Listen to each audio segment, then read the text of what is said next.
Hey there, this is Matt with State of Flux, here with a review for Cobra Kai Season 1. This was a show I was really intrigued by. I've never watched it before, sans seeing the original trailer at launch, whenever that was in, 2017 or something like that. I haven't seen a single frame of this show. But I know it by its reputation. People really like it. Not just fans of Karate Kid. Most people I talk to seem to really speak fondly of this show. And if you're a Karate Kid fan, those people seem to be over the absolute moon for this show. So I was really primed, ready, and excited for it.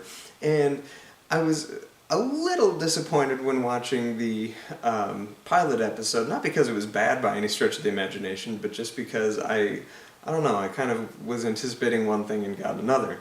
But this picks up the story of Johnny Lawrence set 30 years after the events of Karate Kid. And his life has completely fallen apart since his role in that first and brief appearance in second film. And I was kind of jarred from seeing how his character is presented because he hasn't really seemed to change too much. He still has that same voice of character that Johnny Lawrence had back in 1984. But you have to remember that this is a person whose station in life was cemented with the loss at the end of that film and the complete abandonment and belittlement of his coach or sensei or whatever afterwards.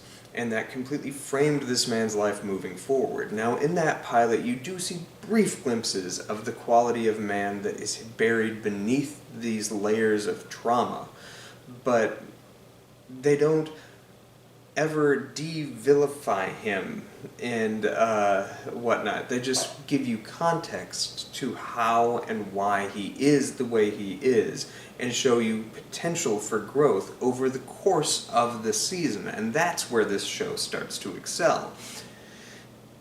One of the negatives I will say that I have towards this show is, even though it is a direct sequel to particularly that original Karate Kid, it doesn't capture the tone of that movie. John G. Avildsen has a very specific style of filmmaking that he utilizes. And those first three movies, regardless of their quality, share that unity in those three films. This extreme naturalism, the pauses and overtalk and the performances that overlap each other and are clearly done with a little bit of spontaneity and going off script and stuff like that. All of that is completely absent from this, which separates it from those first three films and does make it as a jarring counterpart to the first Karate Kid. This feels more like how they filmed the next Karate Kid with Hilary Swank, or the reboot movie from 2010. That said, that's not necessarily a negative. This is a completely different universe we're dealing with. We're dealing with a film landscape, and they operate differently. So it's a slight negative, but I also really like how this show goes about telling its story and the juxtaposition you're constantly given between the characters of Johnny Lawrence, Daniel LaRusso, and then their ultimate proteges and Daniel's daughter, Samantha. All of that stuff parallels really uniquely. You get to see over the course of this show how Johnny Lawrence came to be, and once you start stripping away that trauma and revealing the type of person he could have grown to be, you see that reflected in the protege that he has. The is it Milo character? Oh man, I can't remember his Blue Beetle. And he is really quite good in that. And you see how this young boy, who is a clear parallel to Daniel LaRusso when we first met him at the beginning of the Karate Kid, what if he fell in with the wrong crowd and not the crowd of friend group? What if he fell in with the Cobra Kai, the bad mentor? And we see that itself juxtaposed with Johnny Lawrence's actual son, who starts training with Daniel LaRusso. And it's all building towards this final endgame. And the final episode is where I landed with how I felt about season 1. Because I liked it all the way through, but I wasn't like glowing about it until I saw how they did that final 2 episodes, really. I like episode 9 where everything falls apart and everybody learns the parts that they're playing in this story. But it's that last one where you see Johnny confronted with the reflection of himself, the reflection of Daniel at the age when Daniel beat him, and how this final battle ends up playing out. And he's the one that has to wear the burden of all of this.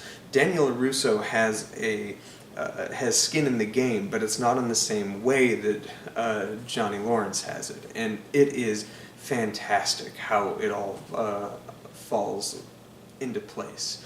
And that last episode really made me appreciate the season as a whole. I really like Daniel's daughter, Samantha, and she has a couple like zigzag moments where I thought her character was going one way, but she ultimately changed position several times, and I really appreciated that. I think she's really well performed.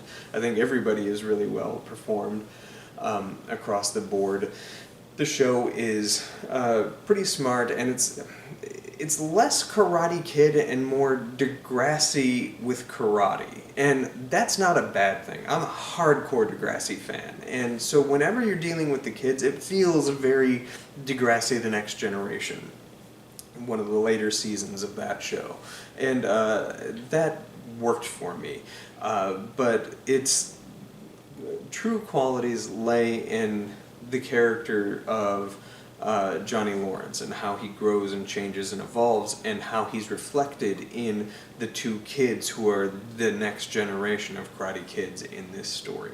I'm really excited to see where season 2 picks up with this. I think there's interesting places for it to go, and I hear it's a great show pretty much all the way through, so I'm really excited to tackle what's coming forward. And I honestly have no idea where any of this goes. I know virtually nothing about this show outside of I hear that some cameos from some of the other Karate Kid movies play micro parts in this, but that's basically the only thing I've had spoiled for me. I don't know ultimately where this story goes or unfolds, and that has me pretty excited as I journey towards Karate Kid Legends.